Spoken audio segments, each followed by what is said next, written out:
Assalamualaikum warahmatullahi wabarakatuh. Perkenalkan, nama saya Muhammad Salman Bowanto dari Teknik Geologi B Angkatan 2021. Hari ini saya ingin mempresentasikan sebuah mekanisme pembentukan batuan gamping formasi Wonosari yang ada di daerah Beji dan sekitarnya, Kecamatan Patuk, Kabupaten Gunung Kidul, Provinsi Daerah Istimewa Yogyakarta. Oke, sebelum membahas mekanisme pembentukannya, saya ingin membahas batu gamping secara general terlebih dahulu. Yang pertama yaitu definisi batuan gamping, atau yang biasanya di Indonesia ini disebut sebagai batu kapur, adalah batuan yang secara umum berwarna putihan, berbutir halus, tersusun oleh kalsium karbonat dan terbentuk di bawah permukaan air laut. Sekitar 15% dari permukaan daratan diperkirakan terbentuk oleh batu gamping. Selanjutnya yaitu komposisi dari batuan gamping tersebut. Batu gamping yang sering ditemukan itu secara umum memiliki komposisi 50% kalsium karbonat atau CaCO3 yang ditemukan itu dalam bentuk mineral kalsit. Mineral ini ketika diberikan HCl itu akan bereaksi memunculkan buih-buih yang muncul di dalam batuan tersebut. Nah, sisanya mineral tambahan seperti kuarsa, feldspar, dan mineral lempung, pirit, siderit, dan mineral-mineral lainnya. Nah, berikutnya ini merupakan kita masuk ke morfologi yang ada di daerah Beji. Di sini saya mohon maaf tidak bisa memberikan foto morfologi yang jelas karena saya cari-cari di internet referensi dimanapun sulit untuk mencari morfologi yang ada di daerah Beji dengan kualitas yang baik. Oke, mungkin langsung aja ke pembahasan morfologi yang ada di daerah Beji Gunung Kidul.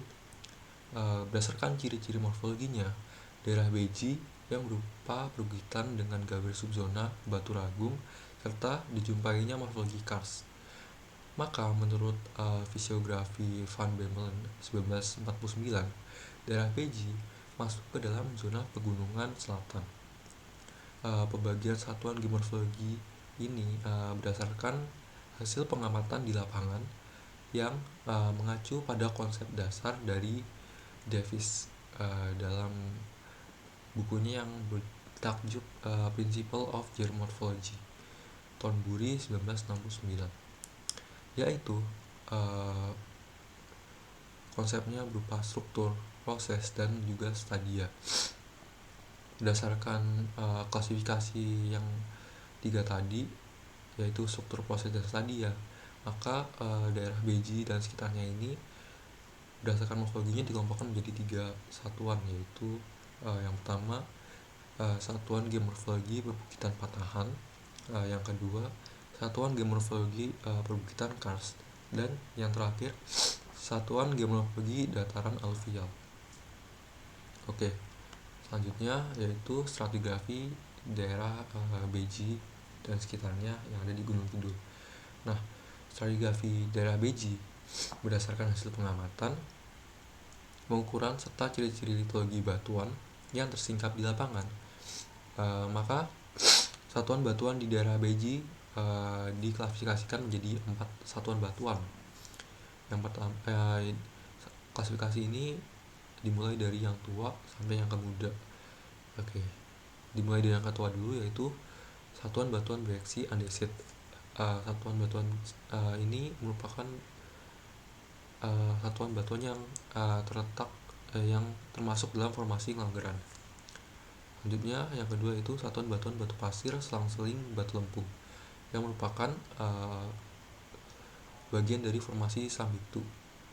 Dan yang ketiga ini merupakan yang akan saya bahas hari ini, yaitu batu gamping yang terletak di formasi Wonosari satuannya. Terus yang terakhir satuan endapan aluvial. Oke, mungkin sekarang langsung masuk ke formasi Wonosari yang dimana formasi ini tersingkap baik di daerah Wonosari dan sekitarnya dengan ketebalan lebih dari 800 meter. Formasi ini didominasi oleh batuan karbonat yang mana terdiri dari batu gamping berlapis dan batu gamping terumbu, sedangkan sisipannya adalah napal. Sisipan tuf hanya terdapat di bagian timur dari singkapan yang ada di formasi Wonosari ini.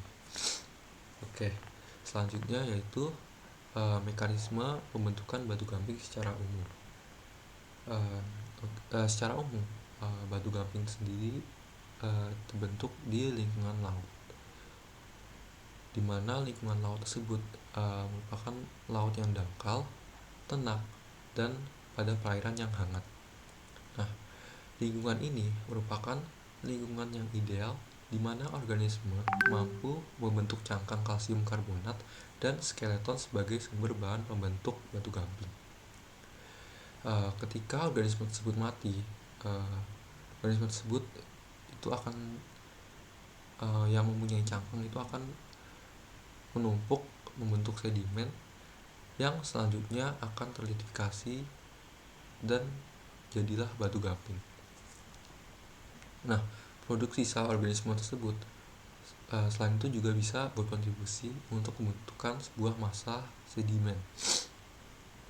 Batu gamping yang terbentuk dari sedimen sisa organisme dikelompokkan sebagai batuan sedimen biologis. Sedangkan batu gamping yang terbentuk dengan cara dikelompokkan termasuk dalam batuan sedimen kimia. Batu gamping yang terbentuk secara kimia ini dianggap kurang melimpah dibandingkan dengan batu gamping yang terbentuk secara biologis. Oke, selanjutnya batu gamping juga umumnya terbentuk di lingkungan evaporasi. Batu gamping juga dapat terbentuk melalui penguapan. Stalaktit, stalagmit, dan formasi gua lainnya sering disebut speleothems yang merupakan contoh dari batu gamping yang terbentuk melalui penguapan. Di sebuah gua, tetesan air akan merembes dari atas memasuki gua melalui rekahan ataupun ruang pori yang ada di langit-langit gua. Karena seperti yang kita tahu, di mana gua itu memiliki banyak pori yang mana nanti air akan turun dari pori-pori gua yang ada di langit-langitnya. Kemudian air tersebut akan menguap sebelum jatuh ke lantai gua. Ketika air menguap, setiap kalsium karbonat yang dilarutkan dalam air akan tersimpan di langit-langit gua. Seiring waktu, proses penguapan ini dapat mengakibatkan akumulasi seperti es kalsium karbonat di langit-langit gua. Deposit tersebut dikenal sebagai stalaktit. Jika tetesan jatuh ke lantai dan menguap serta tumbuh atau berkembang ke atas dari lantai gua, depositnya disebut dengan stalagmit. Batu gamping yang membentuk formasi gua ini biasanya disebut sebagai travertine dan masuk dalam kelompok batuan sedimen kimia. Selanjutnya yaitu masuk ke dalam inti dari pembahasan presentasi ini, yaitu mekanisme pembentukan batu gamping di formasi Wonosari berdasarkan litofasiesnya. Yang pertama yaitu litofasies grindstone. Litofasies ini di mana lingkungan ini terletak pada pasang terendah dan merupakan lingkungan yang penting untuk pengendapan karbonat. Litofasies grindstone ini termasuk ke dalam penciri tipe batu gamping terumbu di daerah penelitian, di mana secara vertikal terletak di atas tubuh terumbunya yang merupakan terumbu yang bersifat terisolir atau tempatnya ini terisolir atau tertutup di sana sini, entah itu ditutup oleh vegetasi atau yang lain-lainnya.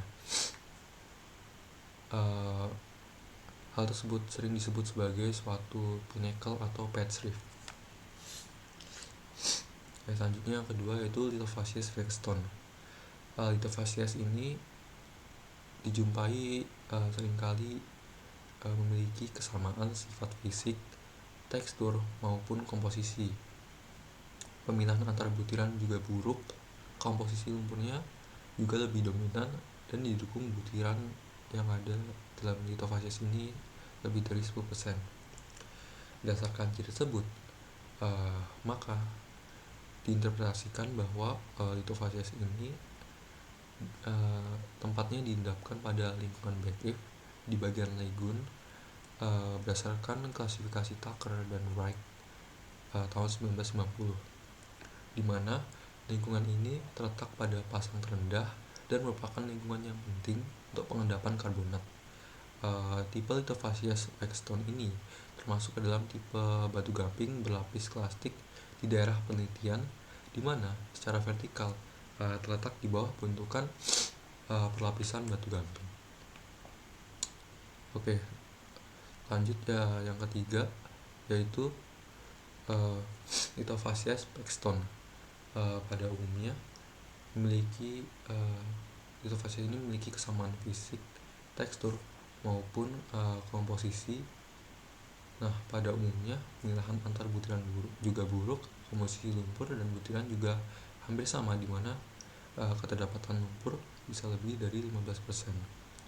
Berdasarkan ciri tersebut di atas, maka dapat diinterpretasikan bahwa litofasies ini diendapkan pada lingkungan Black-Reef bagian Saint Apron dan Lagoon berdasarkan klasifikasi dari Tucker dan Wright tahun 1990, di mana lingkungan ini terletak pada pasang terendah dan merupakan lingkungan yang penting juga, sama seperti Blackstone tadi juga penting untuk pengendapan karbonat.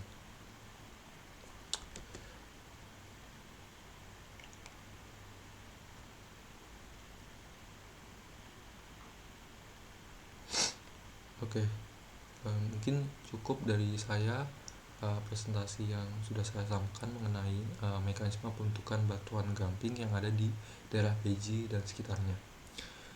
Dan ini adalah referensi yang saya gunakan untuk membuat presentasi malam ini. Terima kasih atas perhatiannya.